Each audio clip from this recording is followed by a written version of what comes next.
नमस्कार, मी रविकांत तुपकर बोलतोय। फेसबुक आणि युट्यूबच्या या लाईव्ह सेशनमध्ये मी खूप तातडीने आपल्या सगळ्यांशी संवाद साधायला लाईव्ह आलोय। कारण असं आहे की नागपूरला जे शेतकऱ्यांचं आंदोलन झालं त्या आंदोलनामध्ये काय काय झालं आणि सरकारबरोबर चर्चा झाली, पुढे काय काय झालं या बाबतीमध्ये प्रचंड मतप्रवाह वेगळे महाराष्ट्रातल्या जनतेच्या मनामध्ये आहेत। आणि नेमकं या आंदोलनातून काय मिळवलं असा प्रश्न अनेक ट्रोलर्स विचारतायत किंवा अनेक लोक विचारत असतात। सगळ्यांना आपली मतं मांडण्याचा किंवा प्रश्न विचारण्याचा अधिकार आहे, पण त्या आंदोलनातला एक सक्रिय कार्यकर्ता म्हणून मी जे पहिल्यापासून शेवटपर्यंत बघितलं ते तुमच्या समोर मांडणं हे माझं कर्तव्य आहे असं मी समजतो। म्हणून आज तुमच्या सगळ्यांशी मनमोकळा संवाद साधायला मी या ठिकाणी आलेलो आहे। एक गोष्ट समजून घेतली पाहिजे की नागपूरचं आंदोलन हे बच्चूभाऊ कडूंनी कॉल केलेलं होतं। या आंदोलनाचे जे प्रमुख होते ते बच्चू कडू होते आणि त्यांना सगळे शेतकरी नेत्यांना फोन केले त्यांनी आणि सांगितलं की असं असं नागपूरला आपण 28 तारखेला आंदोलन घेतो आहे आणि सगळ्या शेतकरी नेत्यांनी यावं अशी आमची इच्छा आहे। त्यांच्या विनंतीला मान देऊन आणि शेतकऱ्यांचं आंदोलन आहे त्यामुळे आपण गेलं पाहिजे, आपण मागे राहून चालणार नाही अशी भूमिका आम्ही घेतली। आणि मी स्वतः अगदी वर्ध्याच्या जवळ एक सुकळीबाई नावाचं गाव आहे, तिथे त्यांचा मुक्काम होता बच्चूभाऊंचा। तर त्यांच्या ट्रॅक्टरमध्ये बसून आम्ही तिकडे गेलो। आमच्या बरोबर भरपूर कार्यकर्ते त्या आंदोलनामध्ये सहभागी झाले होते। आता असं आहे की ते आंदोलन कसं झालं, काय झालं, त्याच्यानंतर सरकारबरोबर बैठक झाली आणि खूप टीका टिप्पणी अनेक लोक त्या ठिकाणी करायला लागले आंदोलनावर आणि विशेषतः सगळ्या शेतकरी नेत्यांवर। त्यामुळं काही गोष्टींचं स्पष्टीकरण देणं हे माझं काम आहे असं मला वाटतं। एकतर सुरुवातीपासून आम्ही त्या आंदोलनामध्ये सहभागी होतो। आता आंदोलनात गेलो नसतो तर तरी पण लोकांनी आम्हाला ट्रोल केलं असतं, म्हटलं असतं तुम्ही का गेले नाही, एवढं मोठं शेतकरी आंदोलन होतंय, मग तुम्हाला तुमचंच पडलंय का। सगळ्या अनेक शेतकरी नेत्यांनी मनाचा मोठेपणा ठेवत या आंदोलनामध्ये सगळे सहभागी झाले। त्यामध्ये कॉर्डिनेटर म्हणून बच्चू कडूंनी भूमिका निभावली आणि त्याच्यानंतर ज्येष्ठ शेतकरी नेते वामनराव चटप त्या आंदोलनामध्ये होते। त्याच्यानंतर कॉम्रेड अजित नवले होते, राजू शेट्टी होते, पुन्हा कॉम्रेड राजन क्षीरसागर होते परभणीचे, त्याचबरोबरीनं महादेवराव जानकर साहेब होते आणि मी स्वतः कार्यकर्ता म्हणून सहभागी होतो आणि बरीच मंडळी होती, नितेश कराळे सर होते, बरीच मंडळी होती। तर आंदोलनाला पहिल्या दिवशी चांगली गर्दी झाली। साधारण 10-15 हजार शेतकऱ्यांचा तिथे मॉब असेल किंवा जास्त थोडे असू शकतात आणि एक सरकारवर दबाव तयार झाला आणि दबाव तयार झाल्याच्या नंतर आंदोलकांचा असा आग्रह होता की नागपूरला बैठकीला सरकारने आलं पाहिजे, पण ते नागपूरला बैठकीला यायला तयार नव्हते। कारण त्यांचं असं म्हणणं होतं तुमच्या 22 मागण्या आहेत निवेदनामध्ये, 22 मागण्यांचे संदर्भातले वेगवेगळ्या विभागाचे असे 25 सेक्रेटरी तिथं नागपूरला आणावे लागतील, त्या खात्याचे मंत्री नागपूरला यावं लागेल, त्यापेक्षा आमची विनंती की तुम्ही मुंबईला या। सरकार 2 पावलं चर्चेला पुढे आल्यानंतर सरकारने त्या ठिकाणी आशिष जयस्वाल आणि वर्ध्याचे मंत्री श्री भुयर यांना पाठवलं, पंकज भुयर, आणि त्यांनी चर्चा केली आणि सरकारबरोबर एक बैठक लागली सह्याद्री अतिथीगृहावर। आता लोकांचा आग्रह असा आहे की तुम्ही त्याच दिवशी कर्जमाफी घेऊन का नाही आले, असा लोकांचा आग्रह आहे। तर त्या बैठकीत काय झालंय सगळ्यात पहिले मी तुम्हाला सांगतो। त्या बैठकीमध्ये जवळपास साधारणपणे 2.5-3 तास ती बैठक चालली असेल। त्या बैठकीमध्ये प्रचंड घमासान झालं, पहिले 1.5-2 तास खडाजंगी झाली, म्हणजे 2दा बैठक मोडायची वेळ आली। त्या बैठकीला मुख्यमंत्री देवेंद्रजी फडणवीस, उपमुख्यमंत्री एकनाथजी शिंदे, उपमुख्यमंत्री अजितदादा पवार, त्यानंतर कृषी मंत्री दत्तात्रयजी भरणे, आशिष जयस्वाल मंत्री महोदय, पंकज भुयर मंत्री महोदय, चंद्रशेखरजी बावनकुळे, जयकुमारजी गोरे आणि चीफ सेक्रेटरी असे आणि बाकीचे सगळे सेक्रेटरी, असे हे प्रमुख लोक आणि बाकी सेक्रेटरी, अशी मोठी बैठक ती झाली। त्या बैठकीमध्ये प्रचंड खडाजंगी झाली आणि ते इतर मुद्द्यांवर सरकार लक्ष डायव्हर्ट करत होतं, तुमच्या दुसऱ्या मागण्या सांगा दुसऱ्या। परंतु शेतकरी नेत्यांनी एक आग्रह धरला की कर्जमाफीचीच मागणी आमची मेन आहे, त्याच्यावर पहिले बोला, त्याच्यावर बोलल्याशिवाय आम्ही पुढे जाणार नाही, पहिले ते त्याचा निकाल लावा। आणि मग असं झालं की कर्जमाफी आम्ही देणार आहे, पण मग आम्हाला समितीचा अहवाल अजून आला नाही। आता सरकारनं त्यात एक हातचलाखी अशी केली की बच्चू कडूंच्या उपोषणाच्या वेळी त्यांना जे आश्वासन दिलं होतं बच्चूभाऊंच्या उपोषणात की आम्ही समिती नेमू कर्जमाफीची, त्या समितीचा GR मिटिंगच्या दिवशी सरकारने काढला, म्हणजे हुशारी केली, बैठक चालू व्हायची झाली। बैठक साधारणपणे 1 तास लेट झाली, 7ची बैठक 8ला सुरू झाली, उशीर झाला आणि त्या बैठकीमध्ये प्रचंड खडाजंगी झाली. म्हणजे 2 वेळा तर मुख्यमंत्री म्हणजे चिडून म्हणाले की तुम्ही मला डिक्टेट नका करू, आम्ही कसं बोलायचं, आम्ही आमच्या पद्धतीने करू वगैरे. ते खूप झालं त्याच्यामध्ये. अनेक सगळ्या शेतकरी नेत्यांनी आपापली भूमिका मांडली. विशेषतः डॉक्टर अजित नवले साहेबांनी त्यामध्ये प्रामुख्यानं तारखेचा आग्रह खूप धरला की तारीख तुम्ही डिक्लेअर केली पाहिजे मीडियासमोर. कारण हे तारीखच द्यायला तयार नव्हते. हे असं म्हणाले की एप्रिलमध्ये आमच्या समितीचा अहवाल येईल, समितीचा अहवाल आल्यावर आम्ही कर्जमाफी करू. मग आम्ही सगळ्यांनी असं सांगितलं, विशेषतः डॉक्टर नवले साहेबांनी ती भूमिका तिथे मांडली, बच्चू भाऊंनी मांडली की समितीशी आम्हाला काही घेणं देणं नाहीये. तुम्ही समिती करा नका करा, पण कर्जमाफी करा. आणि विशेषतः फ्लेक्झिबल जास्तीत जास्त लोक कर्जमाफीमध्ये बसतील असं करा. आणि निकष ठरवायच्या वेळेस सगळ्यांना पुन्हा इन्व्हाइट करा, शेतकरी नेत्यांना सहभागी करून घ्या. आणि जसं की धंद्यामध्ये शेतकरी त्यामध्ये घ्यायचे नाहीयेत, उदाहरणार्थ कर्मचारी त्यामध्ये घ्यायचे नाहीयेत, किंवा शहराला लागून 2-3 किलोमीटरच्या आत ज्यांच्या जमिनी आहेत ते लोक घ्यायचे नाहीयेत. असं जे काय आहे ते करताना आम्हाला विचारा. तर तो निर्णय त्यांनी मान्य केला. पण कधी कर्जमाफी करू हे त्यांनी सांगितलंच नाही. ते सांगायलाच तयार नव्हते पहिले 2 तास. मग बैठक मोडायची वेळ आली, असं 2 वेळा बैठक मोडायची वेळ आली. मग ते 4-5 नेते, ते प्रमुख नेते मंडळी सगळे, मुख्यमंत्री उपमुख्यमंत्री सगळे आत गेले. त्यांनी काय 15-20 मिनिटं चर्चा केली आणि फायनली 2 तासानंतर मग त्यांनी असं सांगितलं की आमचा अर्थसंकल्प पहिलेच तुटीचा आहे, कोणत्या कोणत्या योजनांवर आमचा पैसा खर्च होतो त्यांनी त्यांची मांडणी केली. शेतकरी नेत्यांनी आपली मांडणी केली की परभणीला कसं आहे, सचिन जाधव नावाचा बच्चू भाऊंनी सांगितलं शेतकरी वारला, बायको वारली, पोटात गरोदर बाळ वारलं, परिस्थिती वाईट आहे, सोयाबीनला भाव नाही. शेतकऱ्यांची परिस्थिती मांडली. आणि त्यानंतर 2 तासानंतर फायनली त्यांनी सांगितलं की अहवाल आल्यानंतर 3 महिन्याच्या आत आम्ही कर्जमाफी देऊ. मग मोघम 3 महिने न म्हणता डेट त्याची फिक्स करा, म्हणून 30 जून 2026 तरी आम्हाला द्या, असा फायनल आग्रह त्यांनी धरला की आम्ही डेट घोषित करतो. आता असं आहे की अनेक शेतकऱ्यांना असं वाटतं की मग फायनली ते तिथले घडामोड सांगतो. पहिले 30 जून 2026ला 30 जून 2026 डेडलाईन मध्ये मग पुन्हा एकदा खडाजंगी झाली, पुन्हा तानातानी झाली. मग त्याच्यावर एकमत झालं की बैठक मोडण्यापेक्षा काहीतरी डेट तर यांच्या तोंडून आपण डिक्लेअर करून घेतली पाहिजे. मग ते झालं. डेटचं डिक्लेअर आम्ही मीडियासमोर करू असं त्यांनी कबूल केलं. मग बाकीच्या मागण्यांचं काय, तर त्याच्यामध्ये सोयाबीन खरेदी केंद्र चालू करण्याच्या संदर्भामध्ये व्यापारी शेतकऱ्यांचे सातबारे लावून माल विकतात, हा मुद्दा मी स्वतः अधोरेखित करून त्यांच्या समोर मांडला. तर त्यांनी सांगितलं त्याच्या संदर्भामध्ये आम्ही कडक कारवाई करू. अजून काही 2-3 मुद्दे झाले आणि बाकीच्या मुद्द्यावर आम्ही नंतर बैठक लावतो, आता रात्री उशीर झाला असं त्यांनी सांगितलं. आणि बच्चू भाऊंनी सांगितलं की ठीक आहे, ती बैठक पुढच्या आठवड्यात किंवा पुढच्या महिनाभराच्या जरी लागली तरी आमचं काही हरकत नाही, पण कर्जमाफीचा मुद्दा महत्वाचा आहे. आणि मग फायनली असं त्यांच्याकडून काही गोष्टी कबूल करून घेण्यात आल्या की कर्जमाफी होईपर्यंत कोणती बँक तगादा लावणार नाही वसुलीसाठी. कारण आता कर्जमाफी होणार आहे म्हणजे शेतकरी कर्ज भरणारच नाही. मग त्यांनी सांगितलं की आम्ही स्ट्रीट बँकांना वॉर्निंग करतो, आरबीआयशी बोलतो की कुठली वसुली करू नका, आम्ही कर्जमाफी करणारच आहे. आणि मग ती कशी करायची, काय करायची, त्याच्या संदर्भातली बैठक पुन्हा विस्तृतपणे होईल. असं सगळं झालं आणि बैठक संपायला रात्री भरपूर उशीर झाला. आता ट्रोलर्स लोक ट्रोल करतायत, अनेक लोक प्रश्न विचारतायत. मुळामध्ये काही गोष्टी आपण समजून घेतल्या पाहिजे. म्हणजे माझ्यासोबत आणि बऱ्याच नेत्यांसोबत आमच्या प्रवासाच्या बॅगा होत्या. कारण आम्ही नागपूरवरून निघालो तेव्हा असं अंदाज आला होता की बैठक जर कदाचित लेट झाली तर रात्रीचा 10-11चं विमान लागणार नाही आणि त्याच्यानंतर फ्लाईट नव्हतं पुन्हा नागपूरला यायला. मग एखाद्या वेळेस मुक्काम पडू शकतो, अशा हिशोबाने आम्ही आमच्या बॅगा सोबत घेतल्या. मग काही लोक एवढे हुशार की बा हे बैठकीला बॅगा घेऊन काय गेले.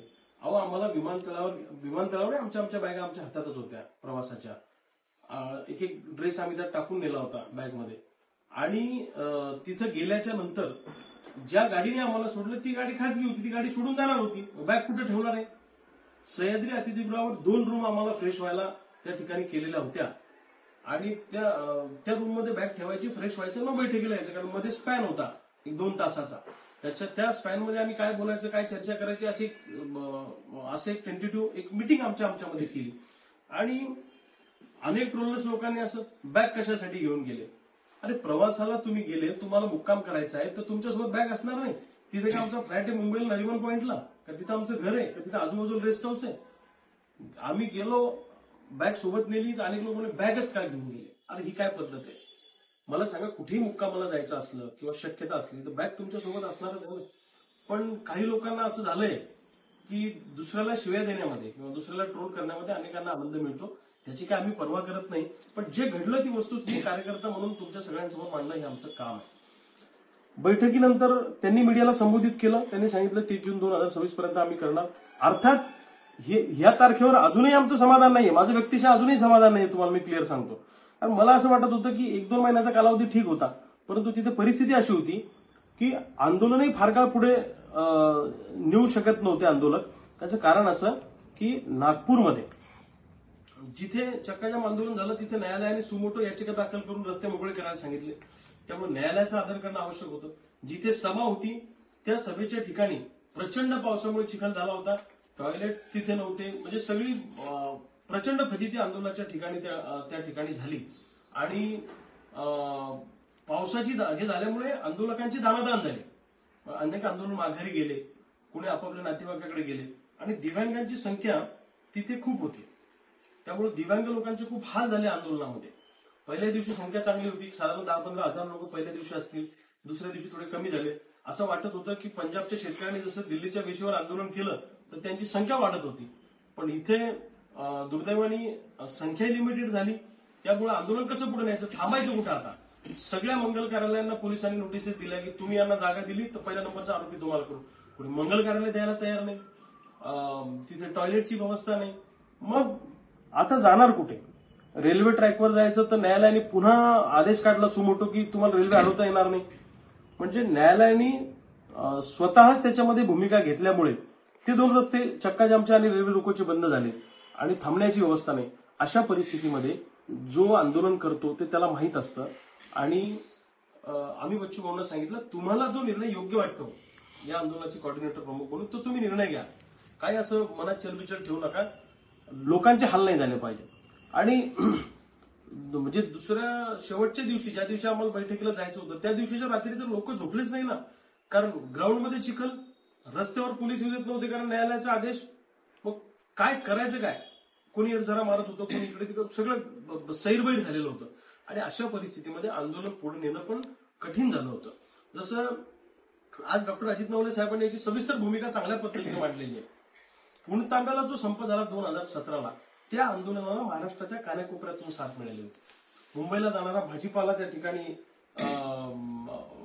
हे झाला होता, बंद झाला होता. आणि सर्व दूर महाराष्ट्राच्या कानाकोपऱ्यातून त्या ठिकाणी पाठिंबा मिळत गेला. आणि त्यामुळे काय झालं की सरकारला झुकावं लागलं आणि काही ना काही कर्जमाफी 2017ला निकषामध्ये बसून करावी लागली. सुकाणू समिती होती त्यावेळेस पण आम्ही त्या आंदोलनामध्ये सक्रिय होतो आणि त्या ठिकाणी सहभागी झालेलो होतो. काही ना काही लोकांच्या पदरात पडलं. आता या आंदोलनाचं वैशिष्ट्य काय होतं की आंदोलक सगळे नागपूरला होते, पण ज्या पद्धतीने हे आंदोलन गावागावामध्ये उभं राहायला पाहिजे होतं किंवा गावागावात लोक रस्त्यावर यायला पाहिजे होते तितकंसं ते झालं नाही. आणि त्यामुळं मला असं वाटतं की आंदोलन करणाऱ्या माणसाला खूप पेच असतो अशा वेळेला की हे आंदोलन पुढे जाऊ शकेल का नाही. आणि आपल्याकडे अजून पंजाब सारखी परिस्थिती नाही हो की वर्षभर लोक राहतील आणि तिथं जेवणाची व्यवस्था, लंगर लावतील, एवढी मानसिकता अजून आपल्या शेतकऱ्यांची झाली नाही. आणि म्हणून बच्चू भाऊंनी निर्णय घेतला की नागपुरातलं आंदोलन स्थगित करून आपण बाकीच्या पातळीवरचं आंदोलन सुरू ठेवू, पुन्हा एकदा सगळेजण बसू, एक परिषद घेऊ आणि सरकारवर प्रेशर ठेवण्यासाठी कसं हे आंदोलन पुढे नेता येईल या दृष्टीने आपण सगळे मिळून प्रयत्न करू. मला असं वाटतं की जेव्हा 10 शेतकरी नेते एकत्र येतात तेव्हा सर्वानुमते निर्णय घ्यावा लागतो. आता समजा मी वेगळी भूमिका घेतली असती किंवा अजून एखाद्या नेत्याने वेगळी भूमिका घेतली असती तर शेतकरी नेत्यांमध्ये फाटाफूट अशा बातम्या झाल्या असत्या. त्यामुळे पहिले शेतकरी नेत्यांची एकजूट करणं, कॉमन मिनिमम प्रोग्राम, आणि मग शेतकऱ्यांची एकजूट करणं आपोआप होणार, असं ते आमच्या डोक्यात होतं. त्याच्यामुळे उगीच आरोप प्रत्यारोप करणं, आंदोलन आपल्याला परत उभं करायचंच आहे. म्हणजे माझं व्यक्तिशः रविकांत तुपकर म्हणून तुम्ही मला विचारलं तर माझं म्हणणं आहे की लगेच 2-4 दिवसात, 8 दिवसातच आपण आंदोलनाला सुरुवात केली पाहिजे. पण आता आचारसंहिता पण आहे, त्यामुळे त्याचाही विचार आपल्याला करावा लागणार. आचारसंहितेत सरकारला कुठली घोषणा करता येत नाही. त्यामुळे आपण सगळे आता थोड्या बाजूला कुंडीत सापडलेलं आहे. सरकार सरकारच्या खेळ्या करत आहे. लक्षात ठेवा, 2,500 आंदोलकांवर आमच्यावर गुन्हे दाखल केले. आम्ही सगळे शेतकरी नेते आणि 2,500 आंदोलक, आणि गुन्हे दाखल केले तर गंभीर स्वरूपाचे गुन्हे दाखल केले. प्रक्षोभ भाषण करणं, रस्ता अडवणं, पोलीस 353. सरकार पुन्हा या गुन्ह्यांच्या संदर्भात हायकोर्टात जाणार आहे. माझं म्हणणं आहे की ज्याची जळती त्यालाच कळती. त्यामुळे आंदोलनामध्ये न सहभागी झालेले लोक घरी बसून एखादी कमेंट करणं किंवा ट्रोलिंग करणं हे सोपं आहे हो. पण जे लोक तिथं आले त्यांनी तिथली परिस्थिती पाहिलेली आहे. त्यामुळे उगीच असं कोणाला तरी आरोपीच्या पिंजऱ्यात पकडणं बरोबर मला वाटत नाही. त्यामुळं सगळ्यांनी विचार केला पाहिजे. शेतकरी नेत्यांनी आपलं आयुष्य चळवळीमध्ये दिलेलं आहे. समर्पणाची भावना त्या ठिकाणी त्यांची आहे. त्यामुळं लगेच कोणाला तरी म्हणजे बैठक व्हायच्या आधी सगळ्यांचं कौतुक आणि बैठक झाली आणि त्यात डेट ती जरा लांबची मिळाली तर सगळे इथून तिथून शिवाय घालायचा कार्यक्रम सुरू करायचा हे बरोबर नाही असं मला वाटतं. कारण आता मी माझं व्यक्तीचं उदाहरण सांगतो. मला 22 वर्ष चळवळीमध्ये झाले. मी कुठल्याही पक्षात गेलो असतो तर कधी आमदार झालो असतो, कुठल्याही पक्षात गेलो असतो तर खासदार झालो असतो. पण आम्हाला शेतकऱ्यांची साथ सोडायची नाहीये. जातीच्या धर्माच्या मुद्द्यावर लाखोच्या संख्येने लोक एकत्रित येतात आणि मातीच्या आणि शेतीच्या मुद्द्यावर मात्र लोक हजारोच्या संख्येने एकत्रित येतात.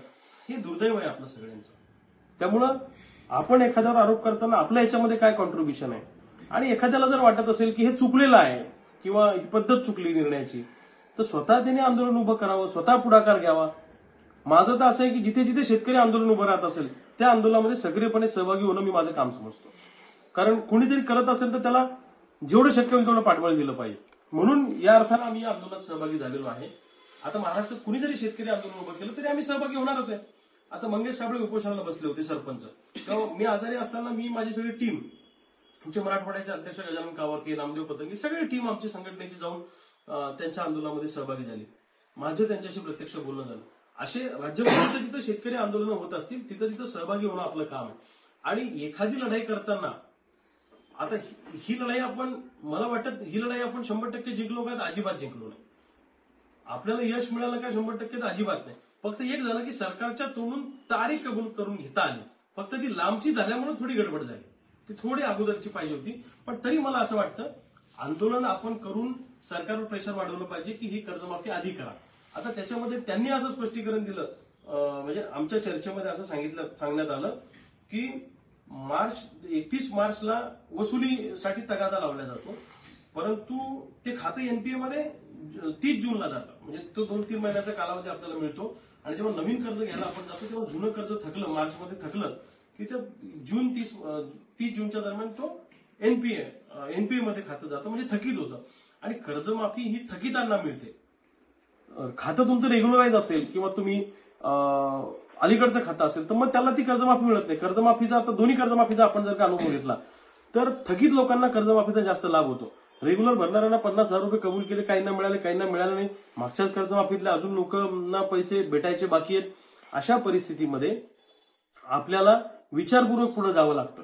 जर समजा तिथून आलो असतो तर हे सगळ्या लोकांना अटका झाल्या असत्या, तुरुंगात गेल्या असत्या. आम्ही तुरुंगात गेल्याचं आम्हाला काही नाही, पण दिव्यांग लोक ज्यांना चालता येत नाही अशा लोकांचे त्या आंदोलनात खूप हाल झाले. त्यामुळे ते आंदोलन स्थगित झालं, ते आंदोलन थांबवलं नाही. मला असं वाटतं की आपण पुन्हा एकदा सगळ्यांनी एकत्रित बसून हे शेतकऱ्यांचं आंदोलन पुढे नेलं पाहिजे आणि ते नेण्याची आमची तयारी आहे. कारण आपला जन्म आंदोलनातला आहे, आपला जन्म संघर्षातला आहे. आणि आता या आठवड्यामध्ये आचारसंहिता लागणार आहे. त्यामुळं आचारसंहितेच्या काळात आंदोलन करायचं का आणि केलेल्या आंदोलनाच्या बाबतीमध्ये सरकार घोषणा करू शकते का? आज मी काही अधिकाऱ्यांशी बोललो, ते म्हणाले की आचारसंहितेमध्ये कोणतंच सरकार घोषणा करू शकत नाही, केंद्राचं करू शकत नाही, राज्याचं करू शकत. अशी पण चर्चा आम्ही विचारतोय, चर्चा करतोय. आणि एक मात्र तुम्हाला कॉन्फिडन्सनी सांगतो की आंदोलन महाराष्ट्रामध्ये सर्वव्यापक झाल्याशिवाय सरकारवर दबाव निर्माण होत नाही. एका जिल्ह्यात किंवा एका ठिकाणी आंदोलन झालं म्हणजे प्रश्न सुटेल हे डोक्यातून काढून टाका. आंदोलन जर नागपूरला सुरू असेल तर महाराष्ट्राच्या प्रत्येक गावात आंदोलन उभं राहायला पाहिजे. आंदोलन जर मुंबईत सुरू असेल तर महाराष्ट्रातल्या प्रत्येक गावात, प्रत्येक तालुक्यात आंदोलन उभं राहिलं पाहिजे, तर त्या आंदोलनाची व्याप्ती वाढेल. आम्ही दुधाचं आंदोलन केलं तर मुंबई पुण्याला जाणारं सगळं दूध आम्ही स्वाभिमानीमध्ये असताना बंद केलं होतं. त्यावेळी 350 कोटी रुपये दूध उत्पादकांना मिळाले होते, कारण ते आंदोलन तितकं स्ट्रॉंग झालं होतं. एकही वाहन आम्ही रस्त्यावरून जाऊ दिलं नाही. तर मला असं वाटतं की उगीच ट्रोल करणं किंवा टीका टिप्पणी करणं हे सोपं आहे, पण त्याच्या पाठीमागची तळमळ. असं जर केलं तर उद्या आंदोलन करायला कोणीच तयार होणार नाही. युद्ध करताना किंवा लढाया करताना प्रत्येक लढाईत तुम्हाला यश मिळेल असंच आहे का? अजिबात नाही. आता काही महिन्यांपूर्वी आम्ही पण अरबी समुद्रात सातबारे टाकायला गेलो होतो. आम्हाला अटका झाल्या, प्रचंड पोलीस बंदोबस्त लागला. आमच्या काही सहकाऱ्यांनी सातबारे पोलिसांना म्हणजे गुमराह करून सातबारे बुडवले. आता त्या आंदोलनातून आम्हाला यश मिळालं का? नाही. आमच्या डोक्यात काय की त्या आंदोलनातून कर्जमुक्तीचा प्रश्न ऐरणीवर आला. आणि सरकारवर प्रेशर तयार झालं. ठीक आहे, त्या दिवशी नसेल मिळालं काही, सातत्यानं मी पण आंदोलनं करत राहतो. आम्ही पण हजारो लोक घेऊन मुंबईला जातो, नागपूरला आम्ही गेलो, 50-50 हजाराचे मोर्चे आम्ही पण काढतो. पण एकाच आंदोलनातून यश मिळेल असं नाही. आपण जुन्या लढायांचा इतिहास जर डोळ्यासमोर ठेवला, किंवा इंग्रजांना जायला पण 150 वर्ष लागली होती, एका आंदोलनातच इंग्रज गेले नाही. त्यामुळं हिंमत हारण्याचं काही कारण नाही. शेतकऱ्यांनी खचू नका. आपण नव्या दमानं आंदोलन उभं करू. लगेच लोक म्हणतात तुम्हाला मॅनेज केलं सरकारने. सरकारने मॅनेज करण्या इतकी अवकात सरकारची नाहीये, लक्षात ठेवा शेतकरी नेत्यांना. ठीक आहे, लगेच अशा पद्धतीनं आरोप प्रत्यारोप करणं माझ्या मनाला काही पटत नाही. आणि आता काय झालं, सोशल मीडियावर तर संडासात बसून लोक कमेंट टाकतात ना, लगेच याच्यावर आपलं मत व्यक्त करून टाकायचं. आणि काही लोक जाणीवपूर्वक हे सगळं करतायत, तर ठीक आहे, त्याची काही दखल घेण्याचं कारण नाही. मी तर कधी ते फार बघत पण नाही. पण मला सगळ्या महाराष्ट्रातल्या लोकांना, शेतकऱ्यांना सांगायचंय, हिंमत हरू नका, नव्या दमानं आंदोलन उभं करू. पण तुमचाही सक्रिय सहभाग पाहिजे. नाही तर तुम्ही घरी आणि आम्ही तिकडे जेलमध्ये, असं चालणार नाही. जातीच्या प्रश्नावर हात दिली कसे लाखो लोक एकत्र येतात, धर्माच्या प्रश्नावर कसे लोक एकत्र येतात, मग तसे शेतीच्या प्रश्नावर लोक काय एकत्र येत नाही. तिथली आंदोलनामध्ये सहभागी झालेल्या लोकांना दुसऱ्या तिसऱ्या दिवशीची तिथली परिस्थिती विचारा काय होती.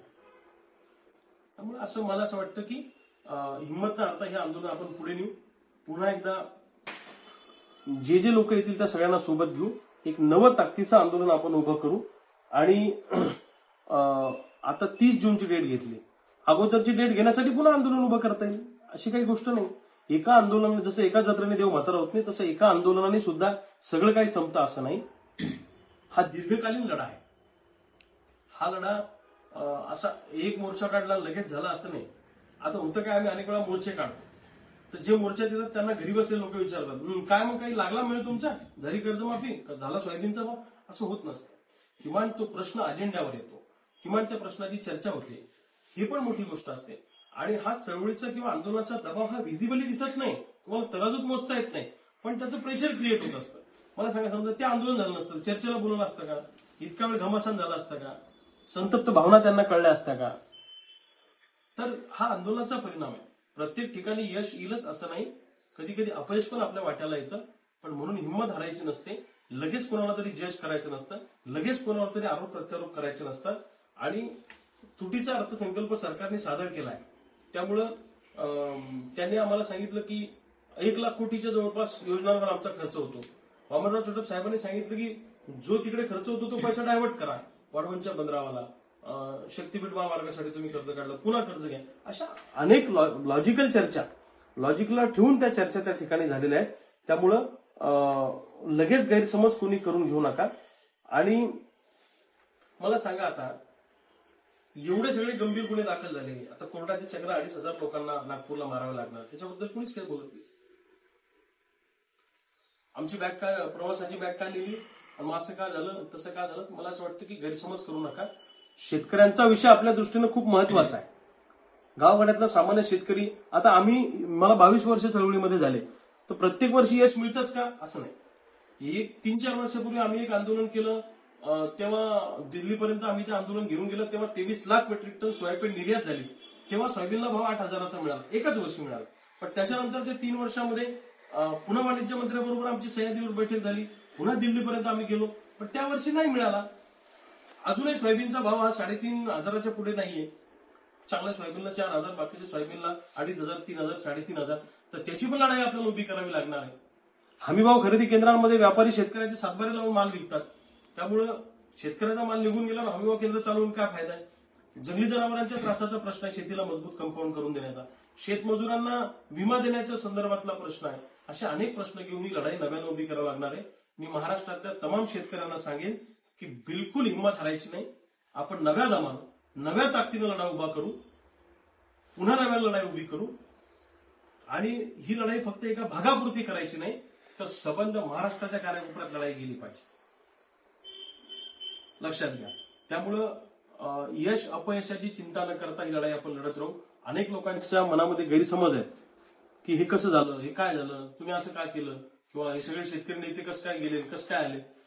आम्ही असं म्हटलं होतं की 2-3 जण बैठकीला जा, 2-3 जण थांबा. पहिल्यांदा आग्रह होता नागपूरलाच या, पण त्यांचं म्हणणं होतं 25 सेक्रेटरी येऊन कसे यायचे.